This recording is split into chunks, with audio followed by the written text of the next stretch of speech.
नमस्कार, मेरा नाम है डॉक्टर पुरुधमन और आज इस वीडियो में हम बात करने वाले हैं कि किस तरह से हम पैरालिसिस पेशेंट में दोबारा पैरालिसिस होने से बचा सकते हैं। ये टॉपिक मैं पहले भी बहुत बार बना चुका हूँ। मुझे दोबारा इसलिए बनाना पड़ रहा है क्योंकि कुछ टाइम के बाद कोई ना कोई केस ऐसा ज़रूर आ जाता है जहाँ पर लगता है कि ये गलती आप सभी ना करें। जब कभी हमारे ब्रेन के अंदर क्लॉट जाता है या नस फटती है, ये सब किसी न किसी कारण से हो रहे होते हैं और इनके पीछे कारण हमें अक्सर क्या देखने को मिलता है? High cholesterol, high blood pressure और शुगर। अब आपको इनकी वजह से क्लॉट बना था, एक खून का थक्का बना था जो ब्रेन में जाके ब्लड की सप्लाई को बंद कर देता है और आपको पैरालिसिस का स्ट्रोक हो जाता है। अब आप सोचते हो कि ये आपको दोबारा नहीं हो सकता, ऐसा नहीं है। अगर बॉडी में दोबारा से क्लॉट बनता है, दोबारा से वो ब्रेन के अंदर जाता है, तो दोबारा से नुकसान करेगा।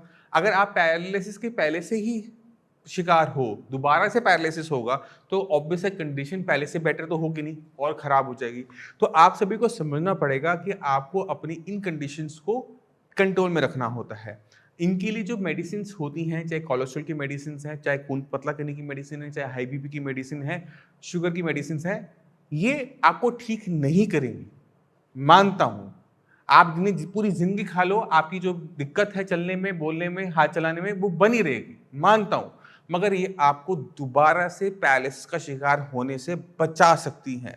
गारंटी नहीं होती, फिर भी एक अपनी तरफ से सुकून तो होता है कि हमने सही तरीके से काम किया था। मेडिसिन ने काम नहीं किया आगे या हमारे लक ने काम नहीं किया, इस वजह से हमें दोबारा से पैरालिसिस हुआ, मगर हमने तो अपनी तरफ से प्रिकॉशन ली।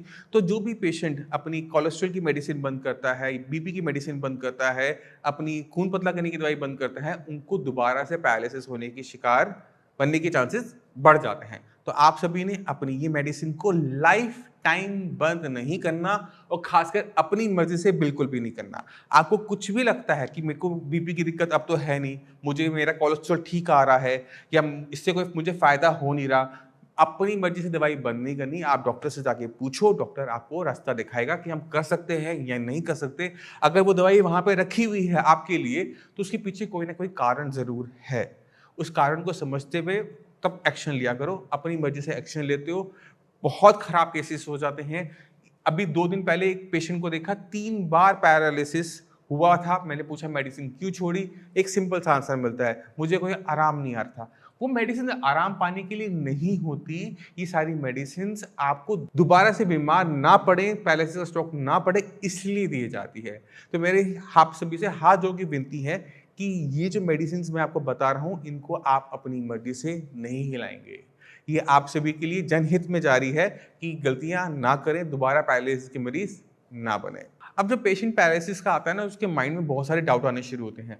वो अक्सर पूछता है, डॉक्टर साहब आप तो बोल रहे मेडिसिन को ज़िंदगी भर खानी है, क्या आपकी मेडिसिन भी ज़िंदगी भर खानी पड़ेगी? नहीं, हमारी मेडिसिन ज़िंदगी भर नहीं खानी पड़ती। जब तक आपकी बॉडी में रिकवरी चल रही होती है, आप में सुधार हो रहा है, आप दोबारा चलना शुरू कर देते हो, बोलना शुरू कर देते हो, हाथ में ताकत आ जाती है, फिंगर्स में मूवमेंट आनी शुरू हो जाती है। एक बार वो मूवमेंट आनी शुरू हो गई कि आप अपने काम करने लायक बन जाते हैं, तो वहाँ पर जाकर हमें आपकी मेडिसिन्स को ऑटोमेटिक तरीके से बंद कर देते हैं। हमें लगता है कि ओके, अब पेशेंट में अच्छी इंप्रूवमेंट आ गई है, पेशेंट मेडिसिन बंद करना चाहता है, हमें लगता है कि ठीक है पेशेंट को अब हमारी मेडिसिन की ज़रूरत नहीं है, तब जाकर हम मेडिसिन्स को हम बंद कर देते हैं। नॉर्मली इसमें जो टाइम पीरियड होता है वो 6 से 8 महीने का होता है। 6 से 8 महीने के अंदर मेडिसिन मैक्सिमम पेशेंट की बंद हो जाती है। कुछ केसेस ऐसे होते हैं जिनमें अभी-अभी स्टॉप हुआ, उनकी मेडिसिन 1-2 महीने के अंदर ही पूरी तरह से बंद हो जाती है। तो ये डिपेंड करता है कि आपकी रिकवरी किस स्पीड से आ रही है, कितना पुराना आपका पैरालिसिस है और आपकी एज क्या है। एक 24 साल के बच्चे में, एक 30 साल के बच्चे के अंदर रिकवरी फास्ट देखने को मिलेगी। अगर वही पेशेंट 80 साल का है, वहाँ रिकवरी हमें स्लो देखने को मिलेगी। इसमें मेडिसिन की कोई कमी नहीं है, इसमें हमारी एज एक बहुत बड़ा फैक्टर होता है कि एज ज़्यादा होने पे रिकवरी स्लो देखने को मिलती है। जैसे हड्डी टूटे, एक 15 साल के 16 साल के बच्चे की हड्डी टूटेगी तो वो जुड़ जाएगी 10-12 दिन के अंदर। एक बूढ़े की हड्डी टूटेगी तो वो 2 महीने 3 महीने ले जाती है। तो रिकवरी स्लो होने की वजह से वहाँ पे हमें वो टाइम पीरियड बढ़ता हुआ नज़र आता है। दूसरा जो हमारा फैक्टर होता है वो है कि दिमाग की कितने बड़े हिस्से को नुकसान पहुँचा है।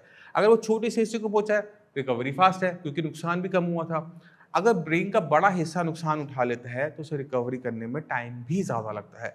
तो इन फैक्टरों को समझते हुए जो टाइमलाइन है 6 से 8 महीने की, ये ऊपर नीचे होती रहती है। तो आपको घबराने की ज़रूरत नहीं है कि आपको मेडिसिन पूरी ज़िंदगी खानी पड़ेगी। आपने ट्रीटमेंट स्टार्ट करना है, पहले महीने के अंदर अपनी अंदर आपने चेंजेस देखने हैं। और हमेशा मैं बोलता हूँ कि जब भी मेरे पास आओ, अपनी एक वीडियो बनाकर अपने फ़ोन में सेव कर लो और 1 महीने के बाद वही वीडियो को दोबारा चलाओ और अपने आप को देखो। अगर आपको दोनों के अंदर फ़र्क नज़र आ रहा है ना, तो आप समझ जाओगे कि जो मैं ट्रीटमेंट कर रहा हूँ, मैं बिल्कुल सही कर रहा हूँ। आपने सिर्फ़ मुझे 1 महीना देना होता है और 1 महीने के अंदर वो चेंजेस जो आप चाहते हो अपने अंदर, हमारी पूरी कोशिश होती है कि हम वो आपको दे सकें।